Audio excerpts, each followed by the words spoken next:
ചുമ്മാതല്ല ഇതിന് വിവരമില്ലാന്ന് പറഞ്ഞത്. മാത്രമല്ല ബോധമില്ലല്ലോ. അനുഭവിക്കട്ടെ. Disco disco disco.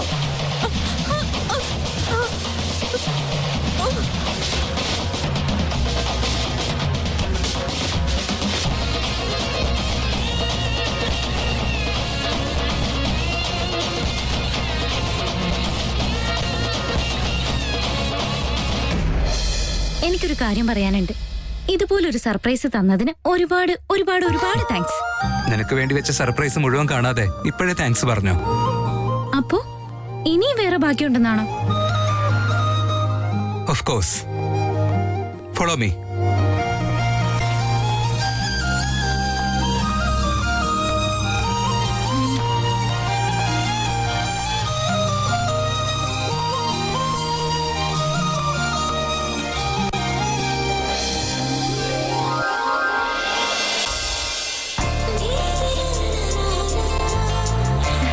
വേദ, ഇത്രയും ഗിഫ്റ്റും എനിക്ക് വേണ്ടിയാണോ? ഇതെല്ലാം നീ തന്നെയാണോ പർച്ചേസ് ചെയ്തത്? എല്ലാം ഞാൻ ഒറ്റയ്ക്കല്ല പർച്ചേസ് ചെയ്തത്. നിന്നെ ഒരുപാട് സ്നേഹിക്കുന്നവരും നീ എന്റെ ഭാര്യയായിട്ട് വരണമെന്ന് ആഗ്രഹിക്കുന്നവരും എല്ലാരും കൂടെ ചേർന്ന് വാങ്ങിയതാ.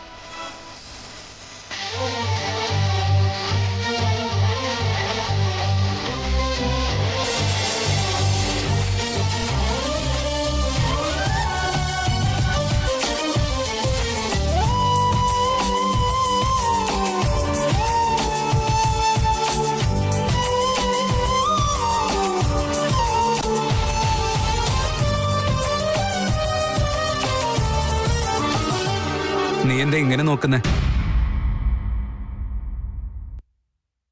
ഇത് ആര് തന്നതാണെന്ന് എനിക്ക് മനസ്സിലാവുന്നില്ല. ഇത് വളരെ സ്പെഷ്യൽ ഗിഫ്റ്റാ. പക്ഷെ ആരാ തന്നെന്ന് ഞാൻ പറയില്ല. ഞാനൊരു ഇൻസിഡന്റ് പറയട്ടെ. ഫുൾ സ്റ്റോറി കേട്ടിട്ട് ആരാണെന്ന് നീ ഗസ് ചെയ്യ്. ശരി, ഓക്കെ. ആ, ഇത് കുറച്ച് വർഷങ്ങൾക്ക് മുൻപുണ്ടായ സംഭവമാണ്. അന്ന് നിന്റെ വീട്ടിലൊരു കുട്ടി വായാടി ഉണ്ടായിരുന്നു. സ്കൂളിൽ നിന്ന് വരുന്ന വഴി മിഠായി വാങ്ങിക്കാൻ അവള് ദിവസവും അമ്മയുടെ പേഴ്സിന് കാശെടുക്കുമായിരുന്നു. അതൊരു ദിവസം അമ്മയ്ക്ക് മനസ്സിലായി. അങ്ങനെ ആരുടെയും പേഴ്സിന് കാശെടുക്കാൻ പാടില്ല എന്ന് പറഞ്ഞ് അമ്മ ആ കുട്ടി വായാടിയെ ഒരുപാട് വഴക്ക് പറയുകയും ചെയ്തു. ആ സംഭവം ആ കുഞ്ഞിനെ ഒരുപാട് വിഷമിപ്പിച്ചു. അവൾക്കത് വലിയ ഇൻസൾട്ടായി. രാത്രി മുഴുവൻ ഉറങ്ങിയതേയില്ല. പിറ്റേ ദിവസം സ്കൂളിൽ പോലും പോവാതെ ആ കുട്ടി ഒരു ഹോട്ടലിന്റെ മുന്നിൽ പോയി നിന്നു. അങ്കിൾ, എനിക്ക് ഇവിടെ എന്തെങ്കിലും ജോലി തരുവോ? എനിക്ക് സ്വന്തമായിട്ട് സമ്പാദിച്ച് പൈസ ഉണ്ടാക്കണമെന്ന് ആ കുട്ടി പറഞ്ഞു. ആ ഹോട്ടലിന്റെ ഓണറെ ആ കുട്ടി വായാടിയോട് ഇല്ലാന്ന് പറയാൻ മടിച്ച് സമ്മതിച്ചു. നീ എന്ത് ജോലി ചെയ്യൂ എന്ന് ചോദിച്ചപ്പോ ഞാൻ എന്ത് ജോലി വേണമെങ്കിലും ചെയ്യാമെന്ന് ആ കുട്ടി പറഞ്ഞു. അന്നത്തെ ആ ദിവസം പാത്രം കഴുകുന്നതും ഭക്ഷണം കൊടുക്കുന്നതും തുടങ്ങി എല്ലാ പണികളും ആ കുട്ടി ചെയ്തു.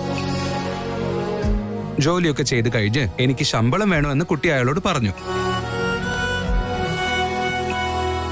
ആ ഹോട്ടലിന്റെ ഓണർ അവള് ജോലി ചെയ്ത എല്ലാ രീതിയും ആ കുട്ടിയുടെ വിൽപവറും കണ്ട് 100 രൂപ ആ കുട്ടിക്ക് കൊടുത്തു. അതിൽ 1 രൂപ പോലും ചെലവാക്കാതെ ആ കുട്ടി വായാടി വീട്ടിലേക്ക് ഓടി. അച്ഛാ, അമ്മേ, ഇത് ഞാൻ സമ്പാദിച്ച 100 രൂപയാണെന്നും പറഞ്ഞ് ആ പൈസ അച്ഛന്റെ കയ്യിൽ കൊടുത്തു. അവളുടെ വാക്കുകൾ കേട്ട് അച്ഛനും അമ്മയ്ക്കും ഒരുപാട് സന്തോഷമായി. അമ്മ സന്തോഷവും സങ്കടവും കൊണ്ട് അവളെ കെട്ടിപ്പിടിച്ച് ഉമ്മ കൊടുത്തു.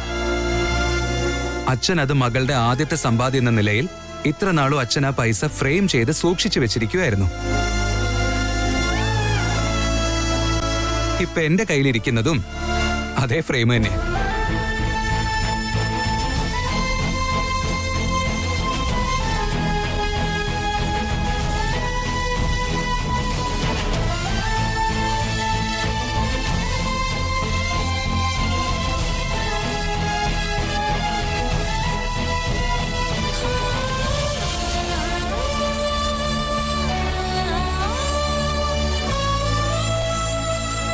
എടി കഴുതക്കുട്ടി, എടി കഴുതേ, എന്തു പറ്റി? ഒന്നുമില്ല വേദ. ഞാൻ എല്ലാം ഒന്നുകൂടെ ഓർത്തുപോയി. എനിക്ക് ശരിക്കും ഒരുപാട്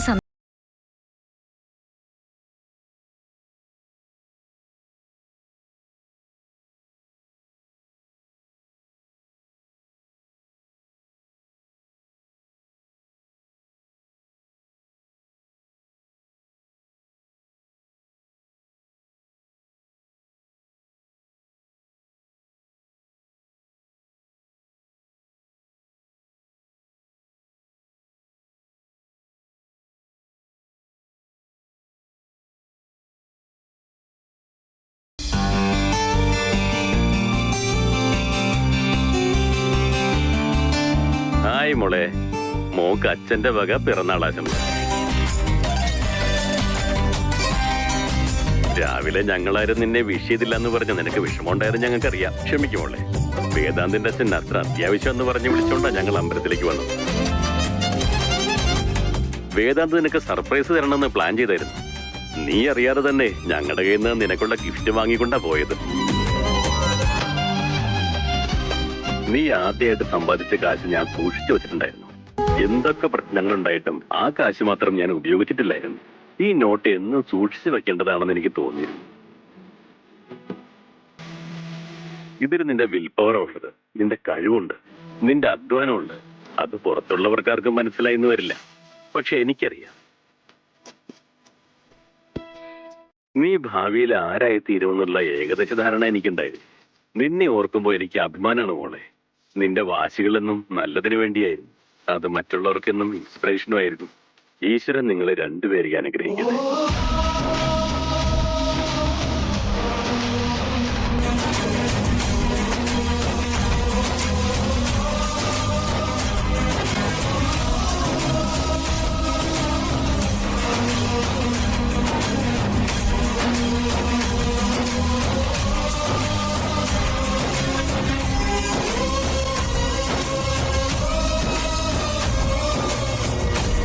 ശരി, ഇനി റിപ്ലൈ കൊടുക്ക്.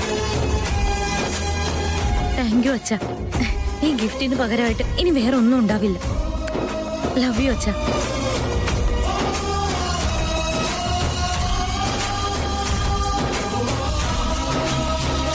എനിക്ക് ചെറിയൊരു വിഷമമുണ്ട് അമൂല്യ. എന്താ? നിനക്ക് ശമ്പളം തന്ന ആദ്യത്തെ മുതലാളിയില്ലേ, അത് ഞാനല്ല അല്ലേ?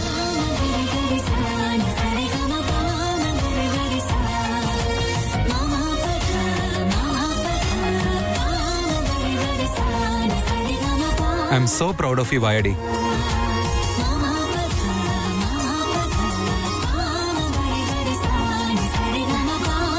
പിന്നല്ലാതെ ഞാൻ ചുമ്മാ പറയാന്ന് വിചാരിച്ചോ? ഞാൻ പണ്ടേ റൗഡി ബേബിയാ, ഇപ്പോഴും റൗഡി ബേബി.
എന്റെ വേദാന്തിനെ എന്റെ മുന്നിൽ വെച്ച് എന്നെ പ്രണയിക്കുന്നു. ഇനി ഒരു മിനിറ്റ് പോലും നിന്നെ ഞാൻ എന്റെ വേദാന്തിനൊപ്പം വിടില്ല.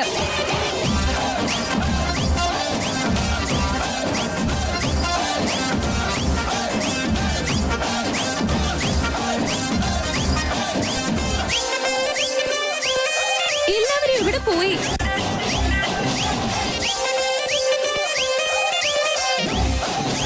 ഇവൾക്ക് ഇപ്പോഴും ബുദ്ധി വന്നിട്ടില്ല എന്നുണ്ടെങ്കിൽ ഒരു ഡോസ് കൂടെ കൊടുക്കേണ്ടി വരും. ഡോസ് ഒക്കെ ഇവിടെ റെഡി അല്ലേ? ഇവൾ അങ്ങോട്ടേക്ക് എൻട്രി ചെയ്താൽ മാത്രം മതി. നമ്മളോട് കളിച്ചാൽ ഡിസ്കോ ഡിസ്കോ മതി മതി.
ഇവള് പണ്ടത്തെ വിജയുടെ സിനിമകളൊന്നും കണ്ടിട്ടില്ലാന്ന് തോന്നുന്നു.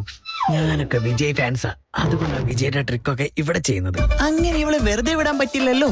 ഇനി കൊടുക്കാൻ പോകുന്നതാണ് പണി. ഈ സീനിൽ മാത്രമാ ഞാനൊരു കൊമേഡിയൻ. അല്ലെങ്കിൽ ഉണ്ടല്ലോ എനിക്ക് 10 തലയാ. താൻ രാവണൻ.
ഇത് ഉറപ്പാ, ഇത് പ്രമീയുടെ ഗിഫ്റ്റ് തന്നെയാ. കറക്റ്റ്. അമ്മയൊന്ന് എനിക്കൊരു മെസ്സേജ് അയച്ചിട്ടുണ്ട്, കേട്ടോ? ഹാപ്പി ബർത്ത്ഡേ അമ്മോ. സോറി മോൾ, നിന്നോടൊരു വാക്ക് പോലും പറയാതെ ഞങ്ങൾ എല്ലാവരും കൂടി അമ്പലത്തിലേക്ക് വന്നു. ഇതൊക്കെ നിന്റെ ഭാവി ഭർത്താവിന്റെ പരിപാടികളാണ്. അവനെല്ലാം പ്ലാൻ ചെയ്തത്. ഈ ലെഹങ്ക ഏതാണെന്ന് ഓർമ്മയുണ്ടോ? നീ 4ാം ക്ലാസ്സിൽ പഠിച്ചപ്പോ നന്നായി പഠിച്ച് ഫസ്റ്റ് ക്ലാസ് വാങ്ങി പാസ്സായില്ലേ? അപ്പൊ ഞാൻ നിനക്ക് വാങ്ങി തന്നതാ.